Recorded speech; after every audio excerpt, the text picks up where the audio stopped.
This is breaking news from News 8. That scene breaking overnight tops today's Sunrise Smart Start. RPD is investigating after someone shot up a home on Cedarwood Terrace near Kingston Street. Thankfully, no one inside was hit.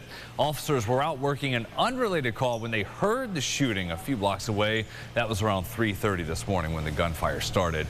More developing news. The man who shot and killed 10 black people and injured 3 others at the Top store in Buffalo last year has been moved here to the Livingston County Jail.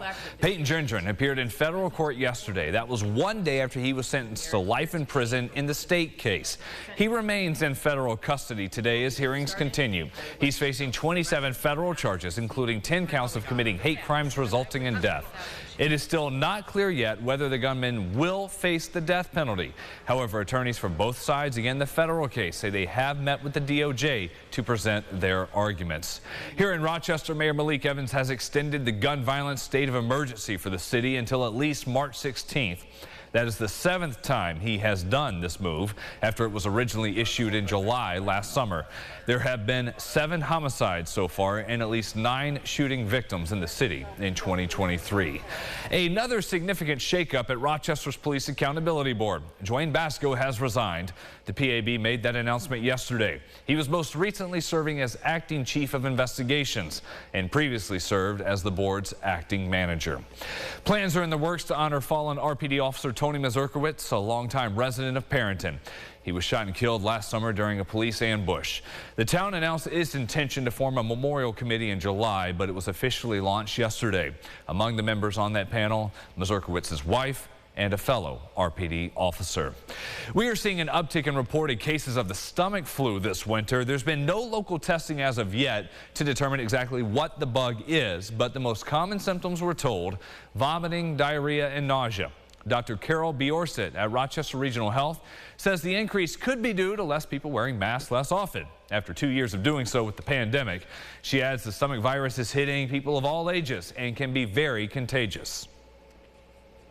For most families, it's hitting the whole family. Like one child will get it and then someone else in the family and even some of the parents. Now we're also having an outbreak of strep throat that's been more than usual. Been there, don't want to do it again with my kids. The best way to tackle this: hydration and getting enough rest. If you notice any signs of dehydration, it is advised that you seek immediate help with your doctor.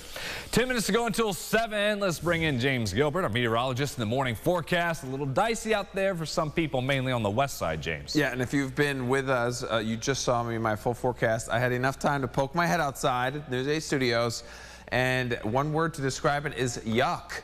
We've got freezing drizzle outside the News 8 studio, so that is in Rochester. A little bit of freezing drizzle for you around Monroe County. Even if you don't see anything here on radar and satellite, it still may be coming down. Watch out that first step outside. You may have a little bit of ice on the windshield as well. Numbers continue to fall. They don't climb today. We'll have the bus stop forecast and a check of the weekend at the end of the show. Brennan? All right, thank you, James. And it is slick again, as you mentioned. What we're dealing with, main reports of issues with accidents out on the west side. Had a couple in Gates, also one in Irondequoit. That's a live view right now. We'll have another update on your traffic coming up at about 7:25.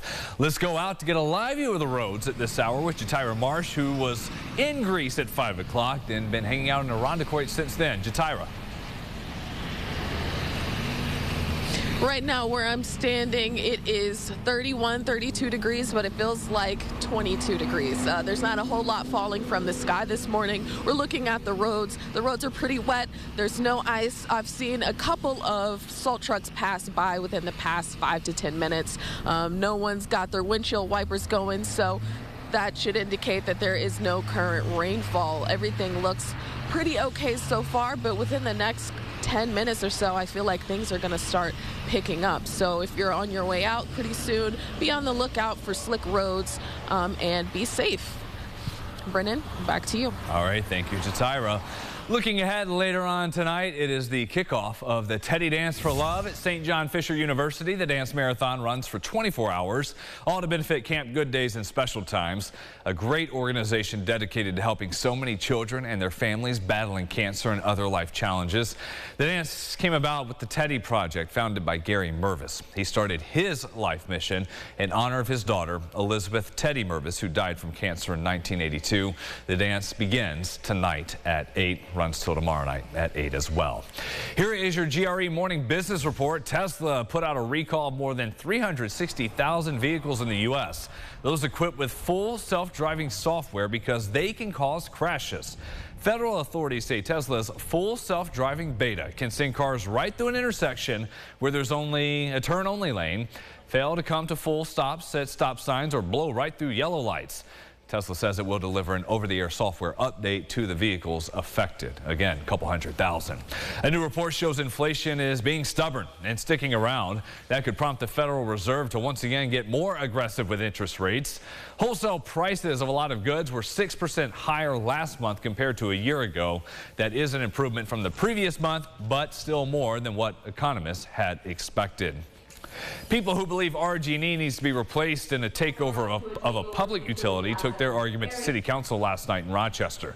Metro Justice and its members want Council to pay $500,000 for a feasibility study. That's on top of the $1 million they want the county to put up to look at the possibility of creating a public utility. Advocates are urging RG&E's parent company say that the parent company is in another country and is benefiting from dollars that could be better put back in the community here for public services. $500,000 is absolutely worth it to address decades of failure. The fact that RG&E bled $108 million in profits out of the city just last year. Their profits go up every year. Their service gets worse. Residents are being gouged for failure. And $500,000 is worth it to study a tried and true solution that creates a public utility that is affordable, that is renewable, that invests our money back in the region so that we can benefit for generations to come. City Council did not have an official response to members of the public last night. For its part, RG&E released a statement re-emphasizing its commitment to improving customer service, and that will come, as we've been told over and over, by hiring more workers. And finally, the Australian federal government and Queensland state government announced today they're going to spend nearly $5 billion on venues for the 2032 Olympics. Brisbane will become the third Australian city to host the Summer Olympics after Melbourne in 1956 and Sydney back in 2000. Looking forward to that. I heard you lose money hosting the Olympics. Have you heard that before? I've seen a lot of these stadiums that just sit empty. They look like something from Jurassic Park with the grass growing all over it. Yeah. But is it worth it like every 20 years or so? It gives you some national, international recognition. Yes, right? it does. Rochester, one of the worst spots in the country right now. Yeah. You know, it's not saying a lot. It's not terrible out there, but you get the idea. We've got a little bit of ice out there. It's not terrible. It's not going to stop you from getting to the bus stop, but just know that it could be slick underfoot. Icy start, numbers falling through this afternoon. And with numbers in the 20s, could see a couple light flakes out there as well. So we're watching this morning for those slick spots. 8-day forecast. Let's get through this morning. A couple of snow showers this afternoon, and then we're in the clear. It'll be a cold start to Saturday, but the sun comes out. We look good there. And then Sunday, 46. That might be low. Some spots could get 48, 49 degrees, so we warm right back up. Keeping an eye on next week for another storm system. All right, thank you, James. We're going to be back with our team coming up at about 7:25. Live looks at the roads. CBS Morning's coming up next. That's it for News 8 at Sunrise. Have a great weekend, everybody.